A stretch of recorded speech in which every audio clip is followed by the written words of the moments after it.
दोस्तों, उत्तर प्रदेश की सियासत में इस वक्त सबसे बड़ा खेला होने की सुगबुगाहट है। एक तरफ वो मायावती जिन्होंने अब तक एकला चलो की रणनीति अपनाई थी, लेकिन अब खबर है कि वो गठबंधन में एंट्री के लिए तैयार हैं। लेकिन दूसरी तरफ अखिलेश यादव हैं, जिन्होंने साफ तौर पर अपने दरवाजे बंद कर दिए हैं। और इन दोनों दिग्गजों के बीच फंसे हैं राहुल गांधी, जो अभी सुलझी हुई गुत्थी को सुलझाने के लिए मैदान में उतरने वाले हैं। आखिर क्यों अखिलेश यादव मायावती से परहेज कर रहे हैं और क्या राहुल गांधी उत्तर प्रदेश की सियासत में विपक्षी एकता को बनाकर रखेंगे, इन सब मामलों पर चर्चा होगी। और क्यों समाजवादी पार्टी बहुजन समाज पार्टी को साथ में नहीं लेना चाहती है और इन दोनों के बीच में क्यों रार पड़ी हुई है और क्यों भारतीय जनता पार्टी को भी इससे बड़ी टेंशन हो रही है। दोस्तों, पिछले कई चुनाव से बहुजन समाज पार्टी यानी बीएसपी का ग्राफ लगातार गिरता जा रहा है। जो मायावती जी कभी किंग मेकर हुआ करती थी, आज उनकी पार्टी अस्तित्व की लड़ाई लड़ रही है। सूत्रों की माने तो मायावती जी को एहसास हो चुका है कि अगर 2027 या उससे पहले के समीकरणों में बने रहना है तो अकेले दम पर बीजेपी को हराना नामुमकिन है। इसलिए पर्दे के पीछे संदेश भेजे गए हैं कि बहुजन समाज पार्टी गठबंधन का हिस्सा बनने को तैयार है, लेकिन शर्त वही है पुरानी सम्मानजनक सीटें।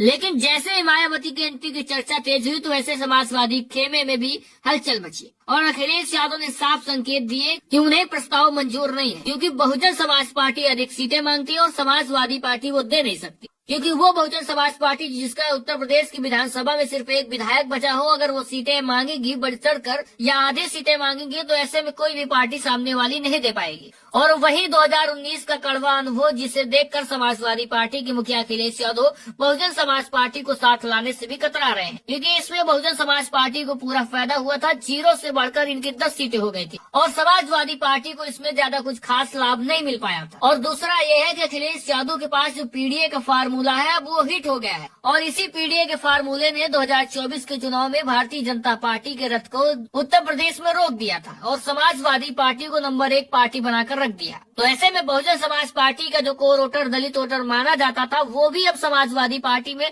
बड़ी संख्या में शिफ्ट हो गया है। अब अखिलेश यादव नहीं चाहते कि जो वोटर शिफ्ट होकर समाजवादी पार्टी में आया है वो दोबारा किसी दूसरी पार्टी में जाए। वो चाहते हैं कि जो समाज हमारे साथ एक बार जुड़ गया है वो दोबारा किसी और पार्टी में न जाए और बना रहे हमारे साथ, क्योंकि इस समय भारतीय जनता पार्टी के अंदर जो कोर वोटर माना जाता था ब्राह्मण समाज, और वो ब्राह्मण समाज बड़ी संख्या में समाजवादी पार्टी के साथ में जा रहा है, क्योंकि ब्राह्मण समाज के अक्सर नेता और विधायकों ने भी आरोप लगाए कि सरकार में उनकी सुनी नहीं जा रही, विशेष करके एक जात विशेष की सरकार बनकर रह गई है और ब्राह्मण समाज की लगातार अवहेलना की जा रही है। तो ऐसे में ब्राह्मण समाज भी भारतीय जनता पार्टी से चिटक रहा है और दूसरी ओर पिछड़ा समाज जो 2024 के चुनाव में बड़ी संख्या में चिटक गया है वो समाजवादी पार्टी के साथ में शिफ्ट हुआ है, तो उसको भी बचाकर रोक कर रखना है। और ये भी बड़ी चुनौती बन गई है बीजेपी के लिए कि पिछड़े समाज को रोक कर रखना है और ब्राह्मण समाज को भी कुछ कारण समझाना है, क्योंकि जो भी नाराज हो जा रहा है वो समाजवादी पार्टी की ओर शिफ्ट होता चला जा रहा है। और वही हाल मायावती जी के साथ है, उनका दलित वोटर समाजवादी पार्टी के साथ शिफ्ट हो जा रहा है।